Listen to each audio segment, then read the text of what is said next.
Day celebration.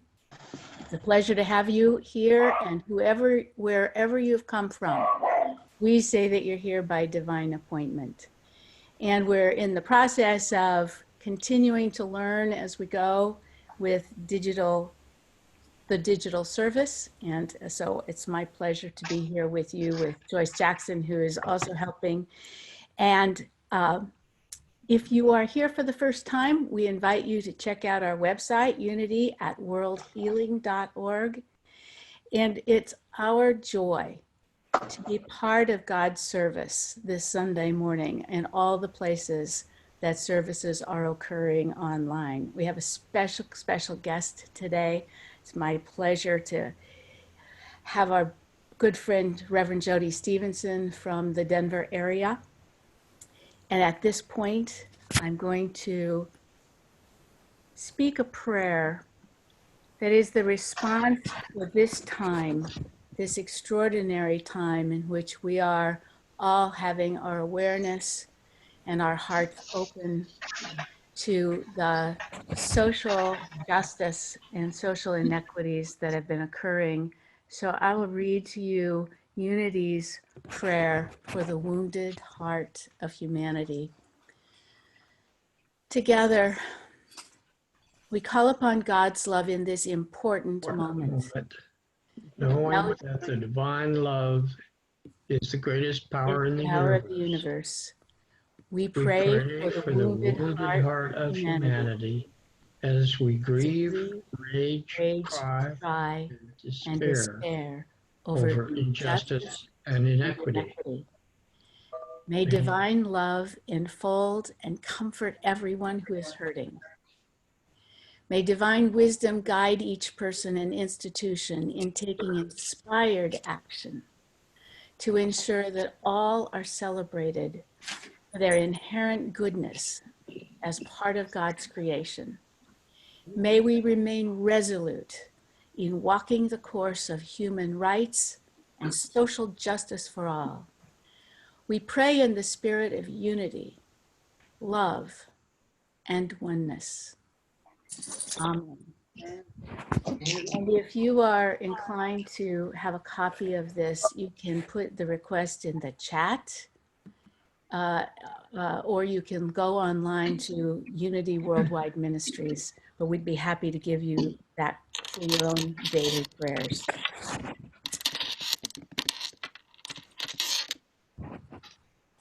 So at this point, I'd like to bring up the Unity mission.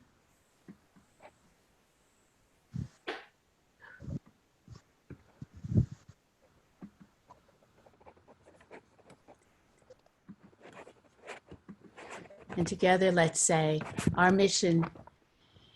The Unity Center is a ministry where people of all ages, backgrounds, and beliefs celebrate the one common spiritual thread that lives in every heart. Okay, thank you. Wait a minute, Jan. Wait a minute. Okay. We have some announcements. All kinds of exciting things are happening. Interestingly enough, in this time where it feels like nothing is happening, your board has been very, very active. And our licensed Unity teacher, Sandra Combs, who's with us today, is also going to be our special guest speaker next week. She will be teaching on Zoom 4 classes called Living Unity in Turbulent Times, and don't we need that? They will be Sundays after church, starting at 11:30 and lasting 90 minutes each, starting July 12th. So mark your calendars. This will be given by a love offering. Thank you, Sandra. This is just what we need. So, anyone among you, if you have a skillful friend or family member who could lend us a hand with the technology needs, such as Wi-Fi and Zoom and our website, etc., we would love a consultation with that person, and a fee may well be included if they are willing. So I also want to announce that next Sunday, July 5th, excuse me, not next Sunday, the following Sunday, July 5th, will be Reverend Cheryl Mays' final Sunday talk for us as she's retiring. For those of you who don't know, Reverend Cheryl Mays, she was Cheryl Rorette, who had retired but came on board as our transition minister during that time from Reverend Evan to now, and she's been a wonderful presence in our life. I don't see her on board today, so look around, everybody. Okay, so if you haven't sent a special message to thank her, to get to her, you can email Nancy Lilly with that. You can get that on board because they've bought a lovely present. They're going to send it to her. They're going to create this book for a memory book for her.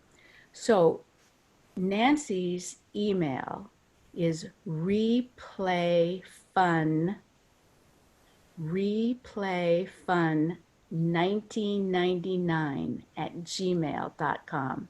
And most of you know Nancy. You could also find her if you needed to, or you could call the church. But she'd like to get that in her hands tomorrow or the next day at the latest. So Monday, Tuesday, so that they can get that on the way to Reverend Cheryl. Please be sure and join us for that. And then one more announcement about please get something in. Most of you have received the questionnaire. The questionnaire is about the church's opinions and desires and willingness regarding our reopening of our physical space. So please get that to the church so that the board members can make some good decisions. We have two more very important announcements, and we'd like to unmute Nancy Lilly, who's one of our board members and has been an integral part this year. And so she has two great announcements. Good morning, everybody, and happy Sunday. So the first announcement is that with sadness, Bev Haynes, Joyce Jackson, and Jackie Bauer have come to the end of their time with the board. You know that everybody kind of rotates on and rotates off. And all these people have served long and well on that board, and now the time has come for them to rotate off. So with sadness, we see them moving into a different place in our church. So now, of course, we need new board members. And I've been talking to some of you about that possibility. Marilee Payne has volunteered. Thank you, Marilee. But we need two new board members. So please look into your heart and be guided by Spirit and seriously consider doing this for the church. You'll find that we have a lot of fun and very interesting conversations. All right, second announcement, hip hip hooray. We have hired an interim minister, Reverend Julie Applegate, who spoke actually recently. She is a retired New Thought minister, and she has agreed to come on board to be with us starting next month. And she plans to stay until we hire our own minister. She's a woman who has been in the ministry business for over 30 years. She has started 2 successful churches. She has helped other churches when they're having difficulties. And she thinks West Lynn Unity is a pretty special place. And for that reason, we've had several talks with her, and she and I have had many talks, and she is prepared to come and be here with us. She's going to she'll do some speaking, of course. She'll also provide some pastoral services. She will work with the board, and anything else that seems necessary. One great thing about Julie is that she has lots of ideas for things to do about the service, about growing our church, about anything that might come up. She is a well of ideas. So we are very much looking forward to working with her.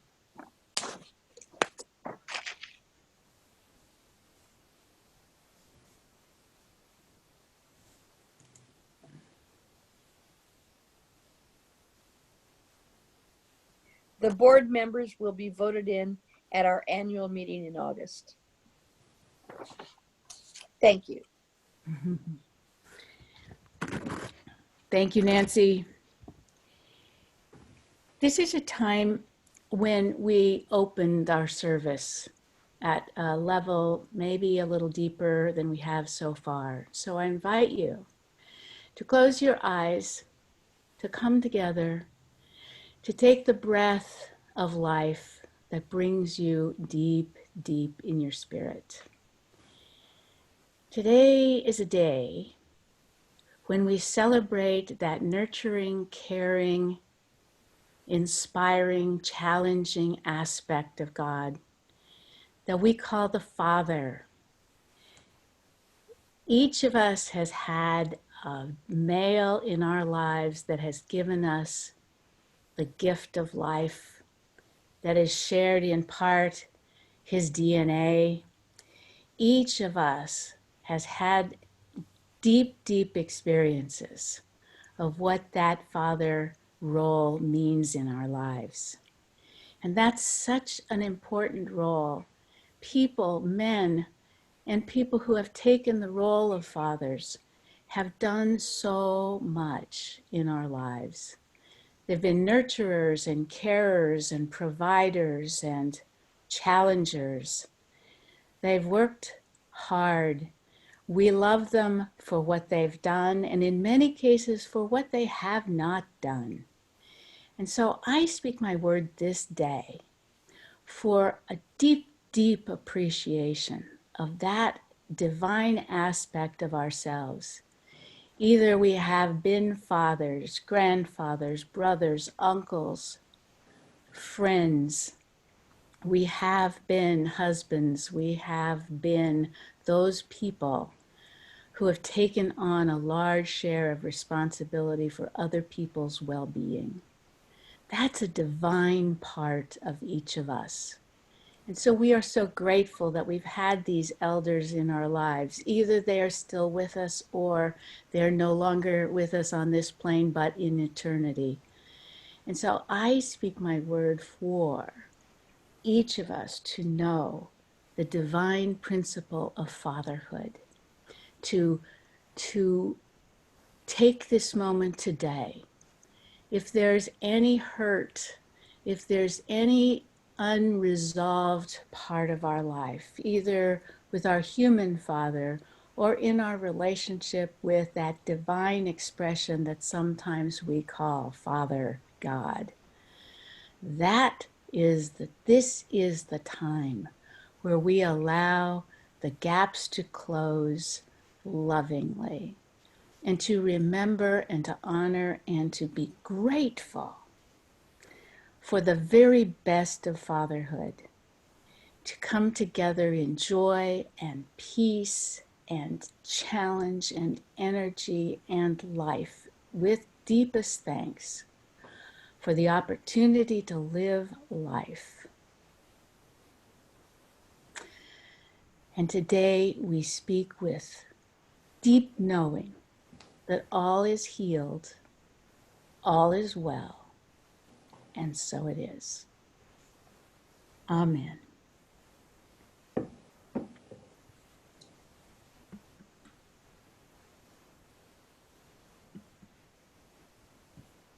Just a moment.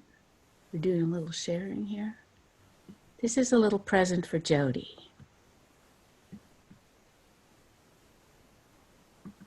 And all of us. No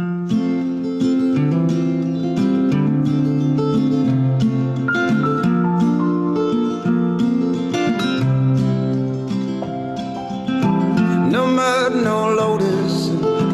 Haven't you noticed the patterns of the pain in your past? The things that broke you, they also awoke you to the questions you needed to ask. The sleepless nights and the dizzying heights and the dreams, some of which came true. tough breaks, heartaches, perfect mistakes created this version of you.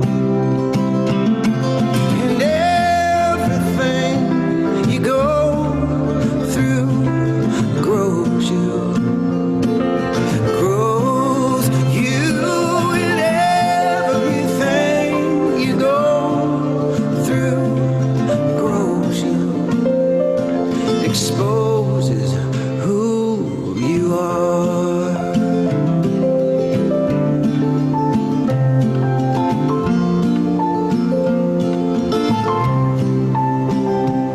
If it hurt, it made you softer. If it was hard, it fueled the hunger. If it touched you, your heart took hold. If it was simple, it made you wise. If it was sweet, it made you smile. Weaved an indelible impression on your soul. Your feet, they walked, and your lips, they talked, and your hands dug around for the proof. Every look, every book, picture in your mind that you took created this version of you. And everything you go through grows you. Grows you. And everything you go through grows you. Exposes the roots of an endless summer. Part-time temporary lovers in the swoon of the deep blue sky. And as the time flew, you planted and gathered your truth as it passed before your eyes. And the wound is where the light gets in, revealing the masterpiece just beneath the skin. But in the glow of your own light, your petals open wide, and you bloom right where you are. And everything you go through grows you. Grows you. And everything you go through grows you. Expose who you are.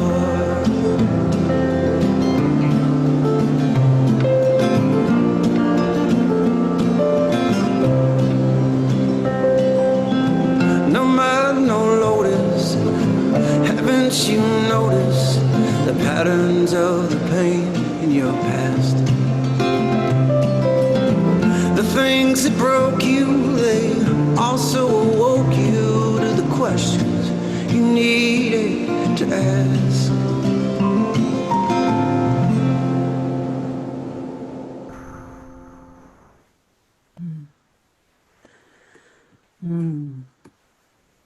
I love that song. Okay, this is the time that I've been looking forward to, that I get to introduce to you Reverend Jody Stevenson, whom you already know. Most of you were here when she was here 18 months ago, speaking about the Tao, doing a workshop on her Trio of Treasures new book. She has 6 other books, and I'm always incredibly impressed and jealous. So her ministry resume is impressive.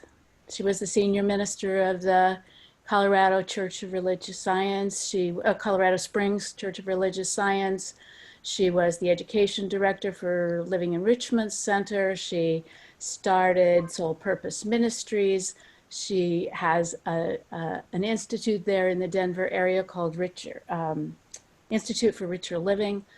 On and on and on. She has 34 years of ministry. But when I met her, it was 1987. And she was a freshly minted graduate of the Ernest Holmes College in Seattle.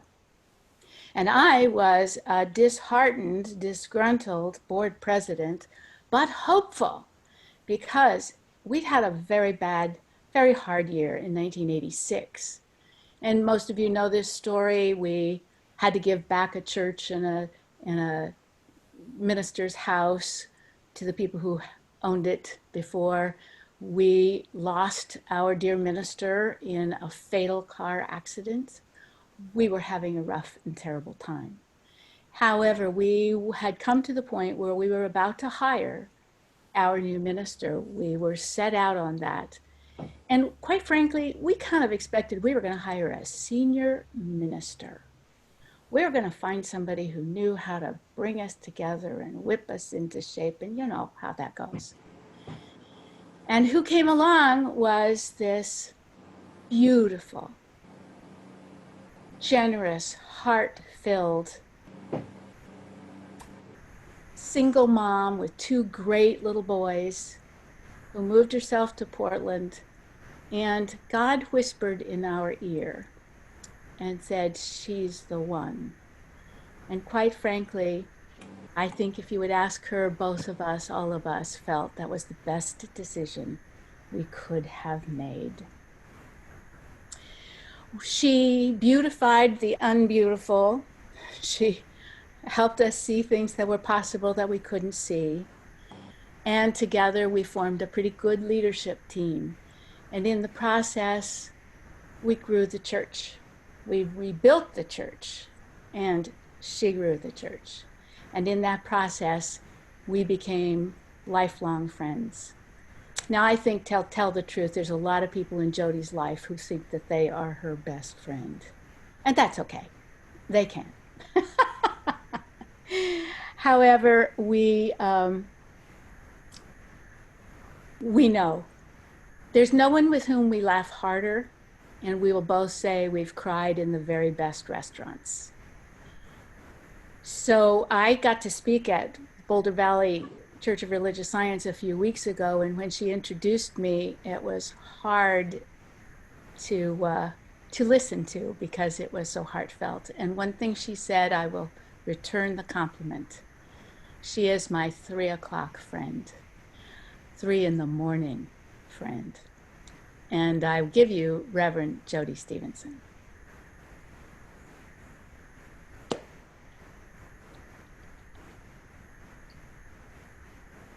Hi, everyone. Can you hear me? Yes. Yeah, cool. Yeah, oh, it's just so beautiful to see your faces. Oh my goodness, I so wish I was there and I could give you a great big hug. But we get to use our higher powers of imagination to make that happen. Gosh, it's just so wonderful to see you, and thank you, Jan. My goodness, we have hired together, we have fired together, we have cried, laughed hysterically together, and had many adventures. So thank you for inviting me, and happy Father's Day, everyone. It's such a sacred time. But I always have to laugh because, like, Mother's Day and Father's Day and Earth Day, isn't that every day? I mean, it's every day. Kid Day, certainly every day. So, but it is nice to stop and celebrate. And who would have thought that we all would have experienced a pandemic together? I mean, did we ever think that would happen? And it certainly has been life-changing. I want to acknowledge that for some people, it's been a time of rest and renewal and redesigning of oneself. And for others, it has been sheer hell and all across the board. And so I want to acknowledge that. I was thinking this morning that, and I thought about this a lot, that 100 years from now, 300 years from now, 1,000 years from now, historians, the old minister type people, scientists, people all want, philosophers will actually examine this time to see what happened and how we handled it. So in a way, I think we all know that this is a divine order. There's no chaos in the universe. This is all happening by divine order. But the truth is, it's not easy. But I don't think experiencing the wisdom of the universe is always easy. So you and I know you would not be sitting in this church if you didn't know, and I know, that we create our reality from our thinking. So thousands of years ago, the sages and the saints taught that. And now science is backing it up. Science is telling us that literally we think about 70,000 thoughts in a given day. And the question is, how many of those thoughts are positive and how many are negative? So we know that we create our reality from our thinking and the words that we use. And there is something that I keep hearing from the hillside of Hollywood all across America to the White House. I hear it from the medical world. I hear it from the everyday person, the clerks at the grocery store. I hear it from my family members. I hear it from everyone, and I am very, very concerned about what I'm hearing. Because we create our reality from our thinking. So here's what I keep hearing, and it really has got to change. And the phrase that I keep hearing is, I just want to go back to normal. No, we don't. We do not want to go back to normal. Normal means conforming to a man-made average standard, the usual, the expected. The language of normal up until the pandemic was name-calling, bullying, rage, sarcasm. Brene Brown, who many of you know, she's a great teacher on shame. She writes, can you all see me? Yeah. Can you hear me? Okay. Brene Brown writes, we will not go back to normal. Normal never was. Our pre-corona existence was not normal other than we normalized greed, inequity, exhaustion, depletion, extraction, disconnection, confusion, rage, hoarding, hate, and lack. We should not long to return, my friends. We are being given the opportunity to stitch a new garment, one that fits all of humanity and one that fits nature. So we are asked to never go back to normal, but to actually go forward into being natural. So when about a week ago, I had an experience, and I call them cosmic pop quizzes. I think we all have cosmic pop quizzes, and after I have them, I get into my car and I go, how did I do? Did I get an A+? Did I get a C? Did I get an F? Did I fail that one? But I had a cosmic pop quiz in Whole Foods, which is right down the street from my home. So I was there, I had my mask on, I had my sunglasses, I had a silly hat on, and I pulled up to the clerk, and there was a guy in front of me who was, the clerk was adding up his groceries and he was putting them in the bag. And then he finished, and then she started to, add up my groceries. And I looked at her, and she was like 17 or 18, and I said, I just got to say to you, I know this is your livelihood, but thank you for doing it as well as you're doing it. You're just so friendly and loving, and you're so beautiful. I can see that even behind your mask. And she kind of looked at me like, wow, nobody ever says that to me. And then the guy in front of us looked at me and looked at her and said, well, don't let that go to your head. So I knew right then I was in the middle of a cosmic pop quiz. And I could feel the fire, kind of that energy go from the bottom of my spine up to the top of my head. I don't think I'm the only one here that has ever experienced that. And I said to him, I looked at him and I looked at her, and I said, this fine man is right. don't let what I said to you go to your head. I want you to take it into your heart because I meant every word of it. You are a beautiful young woman and you have a great life ahead of you. And the guy looked at me and he said, well, I was just trying to be funny. Now, in the past, I might have said something like, it was not funny, but I didn't. So I was able to go into my car and say, okay, I got a higher grade because I didn't keep going with that conversation. We need to stop comments like that. We need to stop the normalcy of putting each other down. So when I was a little girl, I learned very early on how to be sarcastic and judgmental and harsh and confused and think about lack and limitation, which is one reason I'm sure I was led into the ministry and the New Thought ministry because I needed to change my thinking. But I had developed a lot of addictions and compulsions. With a belief system like that, that's pretty normal. So I started smoking when I was 12. This is still familiar to me. And by the time I was 29, and I wish I could tell you I was exaggerating, I'm not.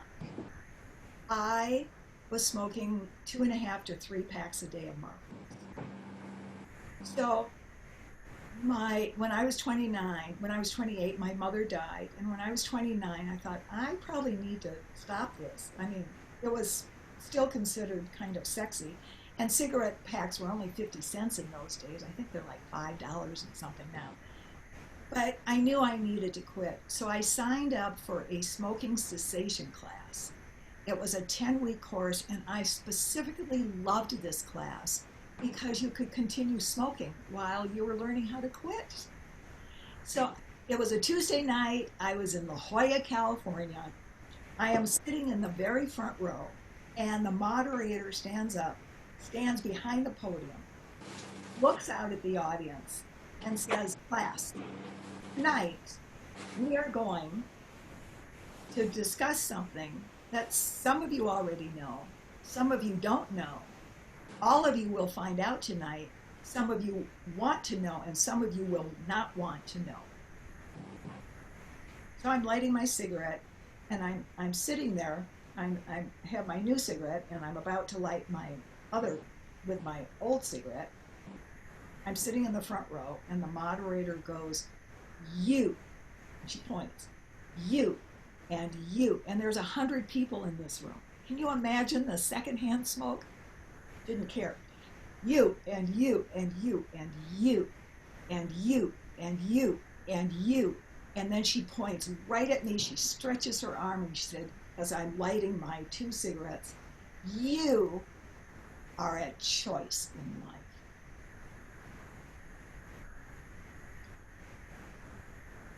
I put my 2 cigarettes down, and I was so completely stunned in that moment. I have choice in life? I have choice? What does that mean? I don't think I had choice. And then she read something that to this day I have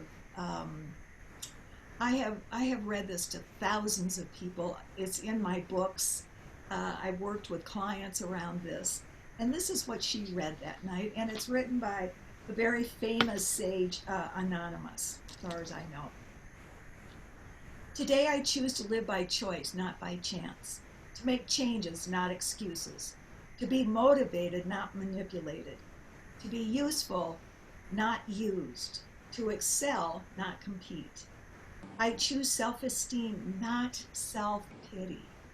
I choose to listen to the inner voice and not the random opinions of others. This was so profound for me that night. Normal thinking is the random opinions of others. So how do we go from normal to natural? And what is natural anyway? Charles Fillmore once wrote, a characteristic of love and mercy prompted by An understanding heart, a compassionate mind sees the error, but does not condemn. We are asked in normal thinking to natural thinking to go from our heads to our hearts. It's here that we will find our natural way to live our lives. It's here that we will create a whole new life for ourselves. When we are living naturally, we are living in what I call harmony of the Tao. Many of you know that I have become an avid student of Taoism, and Taoism teaches that our natural state is harmony. To live naturally is to live in love. So the guardians of love, you can't have love without these two guardians. And one is respect and the other is trust. So when we develop respect for each other and trust for each other, we will all live in harmony. Whether our skin is white or black, or whether we can speak English or not, so many, many ways that we show up differently, we will live in harmony. And to live naturally is to live in kindness. Natural is defined as existing in or caused by nature, not man-made or caused by a human person. To go from normal to natural is really so easy, it's elusive. And I think those of us on our spiritual path, I've been doing this, I've been on the spiritual path for so long. Oh my God, I've had so many wonderful teachers. I've had so many therapists. I've been in so many classes. I have taught so many classes. It's been my life. And I have come to believe that the spiritual path is the path of authenticity. So when we can show up and be our authentic self, and I guarantee people won't like us and people will love us, and that's okay. But when we're natural, we're true to ourselves. So to go from normal to natural is, again, so easy. It's elusive. And there are only 3 things we have to do. That's all. Knowing that we think 70,000 thoughts in a given day. When we start to worry, it's like, oh, what's going to happen? The pandemic is here, and oh my God, the conflicts in America. And oh, when we start to do that, we're in the future. We're worrying, and when we are worrying, we are in the future. When we are feeling guilty, it's like, oh, I wish I hadn't done that. I can't believe that came out of my mouth. Oh, I have said that so many times. Then we are in the past. So to be natural, the first thing we have to do is to be in the now. Just take a deep breath. Go. Breathe in and breathe out. Breathe in and breathe out. Now, if something's going on right now and you don't like it, you get to choose, going back to choose, to not be a part of it. Choosing to be authentic is the greatest gift you will ever give yourself, because you're living in your natural state. The second thing that we get to do is to live in kindness and compassion. You know, I've always loved your name, Unity. And so many times over the years, I thought, well, who would I be today if I had gone into the unity path instead of the religious science path? I couldn't do both. And there wasn't a unity church or a school in Seattle where I was, and there was religious science. So that's basically how I ended up in it. Thank God I needed to learn how to think. So the definition of unity is the state of being united or joined as a whole. Isn't that beautiful? I love that. Thich Nhat Hanh, the great Buddhist who has helped heal so much of the world, once wrote, I love this, we have to interbe with everyone and everything. When we can look out everywhere, I am part of the tree, I am part of the mountains, I am part of the water, I am part of wherever we are, I'm part of another human being. I'm an individualized expression of the divine sharing this third dimensional reality with another human being as a whole, then we can have great compassion. The third thing, now let me just share this with you. The Dalai Lama says, love and compassion are necessities, not luxuries. Without them, humanity cannot survive. So the third step is to be in gratitude. So besides being a religious science minister, I'm a hypnotherapist and a timeline counselor. One of my clients about 3 years ago got fired a week before Christmas, which is not a good time to be fired. So she called me in February and said, I can't get a job. I can't even get an interview. And I said, well, what's going on? She said, well, I am, quote unquote, I am so pissed that they fired me a week before Christmas. That's not fair.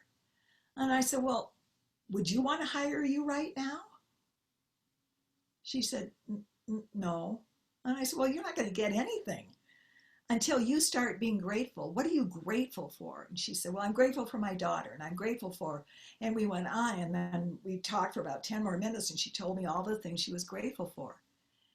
And I said, your job is to think at least 50,000 thoughts of being grateful in the next 2 weeks. She went, okay.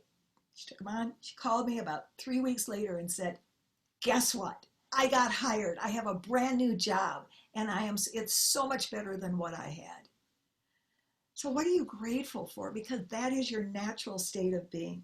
Meister Eckhart, this is one of my most favorite. He said, if the only prayer you ever say in your entire life is thank you, it will be enough.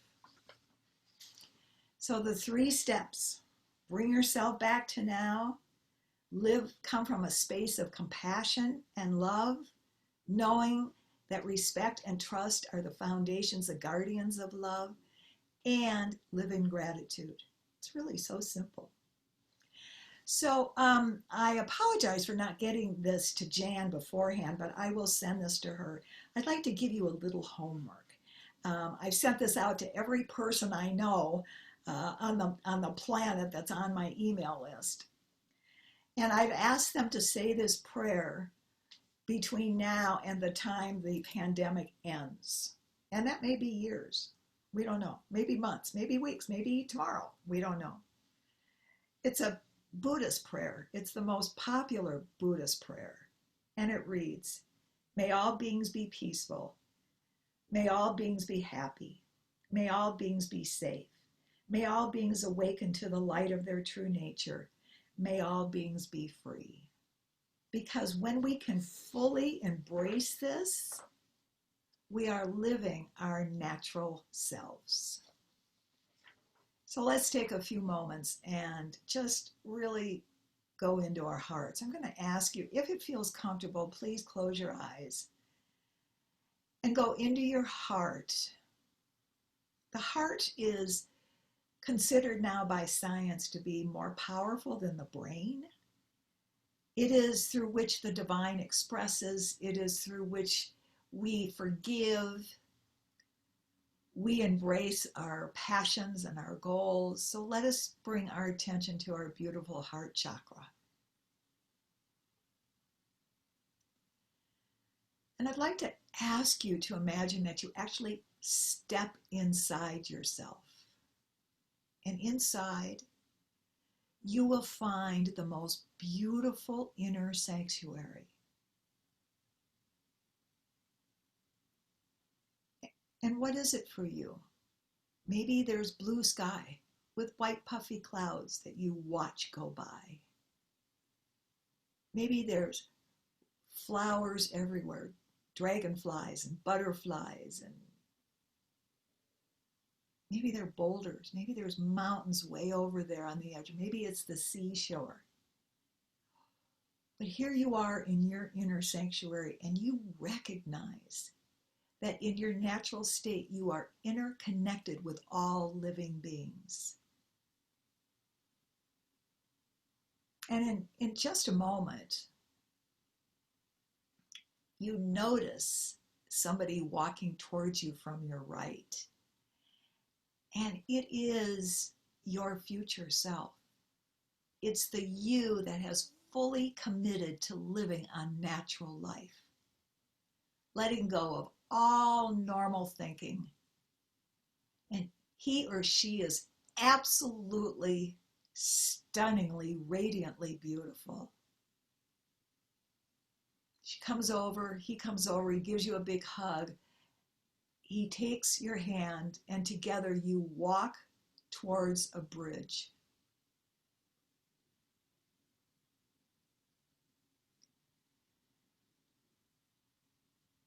And this bridge is designed especially for you. The colors, the design, the textures, it's so exquisite.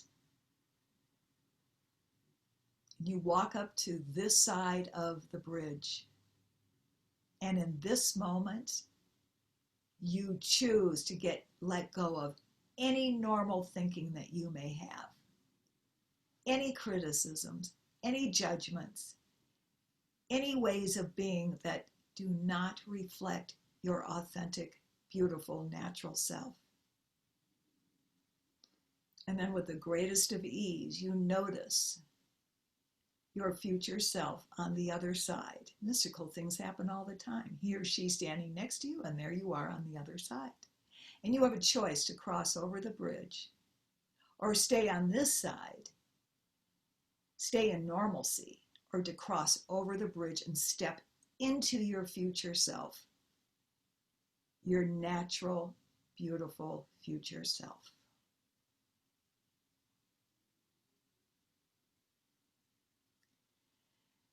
And so we give thanks for the privilege of being alive at this very special time of humanity.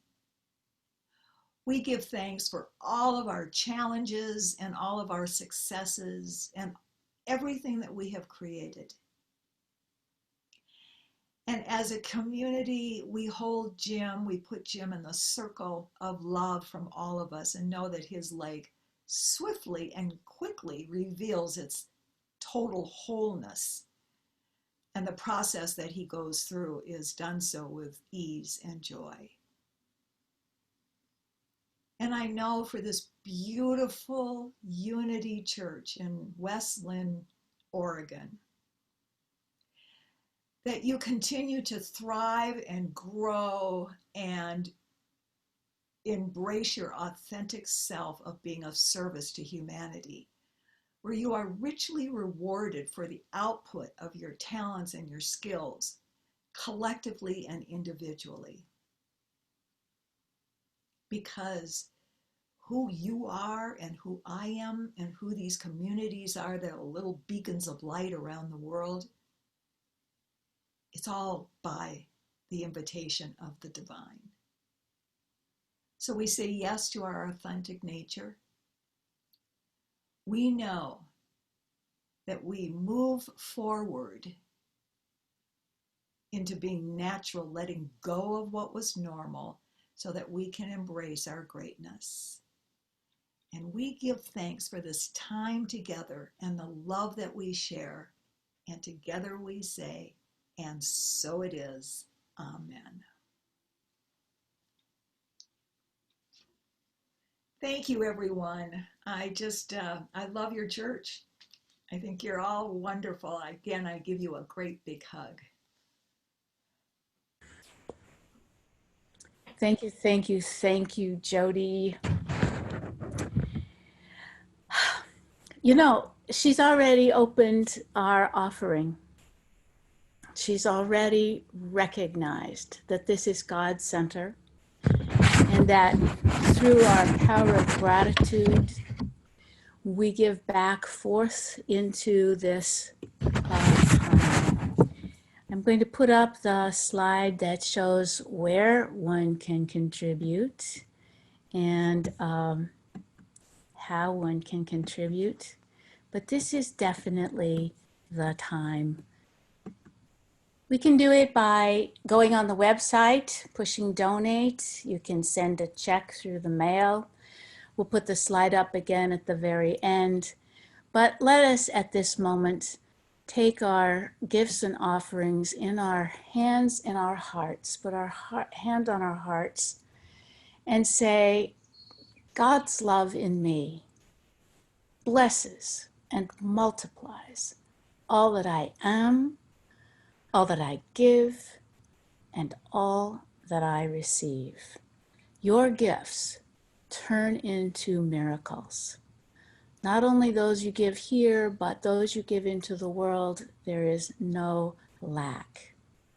And thank you very much for all you do give. I have one more little musical gift for Reverend Jody here. She'll recognize this picture and I'll tell you the story. Ready? Go. You turn the news on, you get your blues on from all the negativity. It's hard to wrap yourself around what's going down on TV.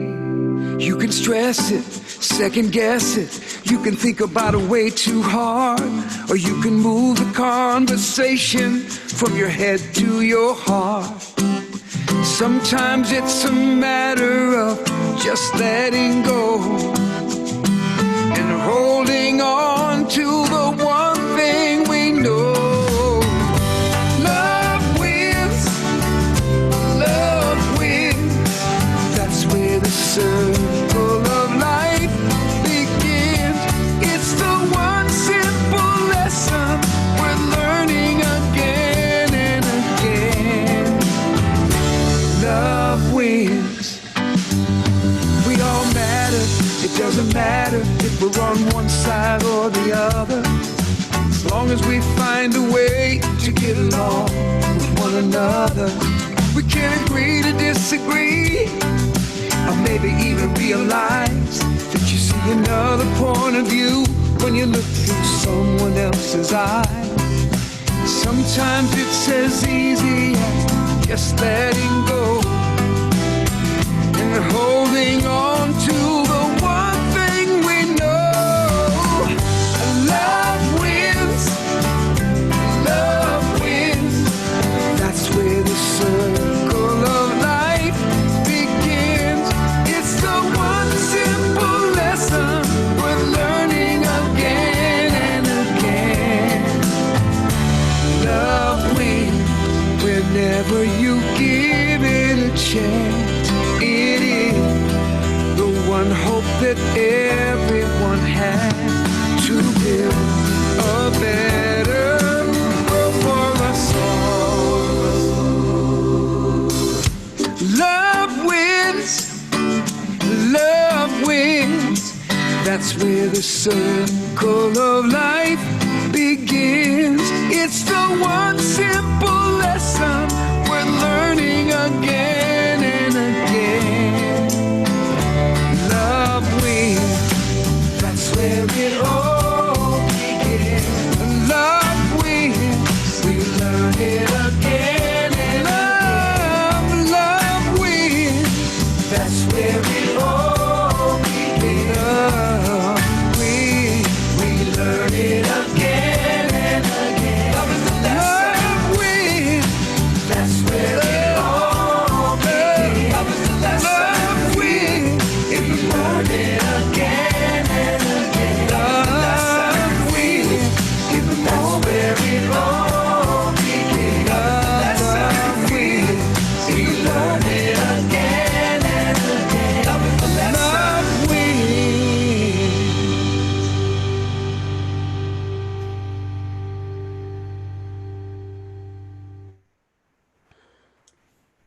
Jody, do you recognize that picture?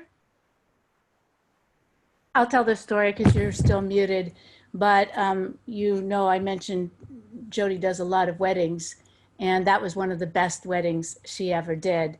That is a picture I took up in Alaska, outside of Anchorage in Girdwood, because her youngest red-haired son was getting married that day. So that picture is, for me, one of the epitomes of love winning.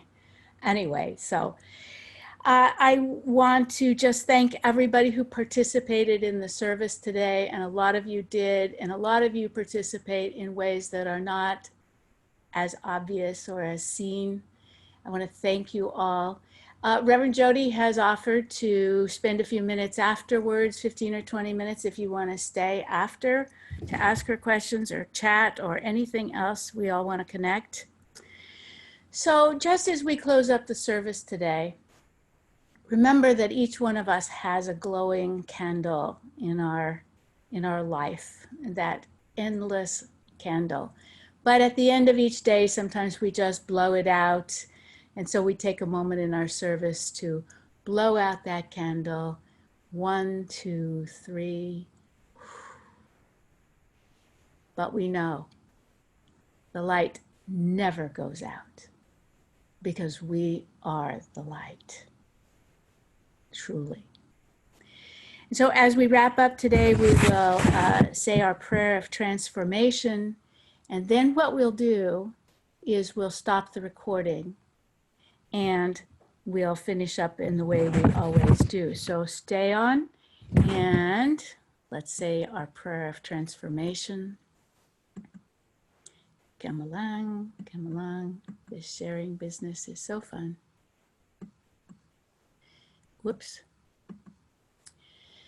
So together we'll say, the light of God is in us.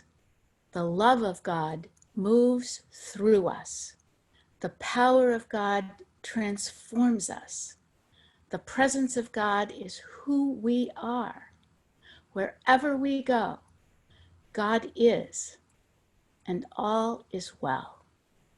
Thank you very much, everybody, with great love.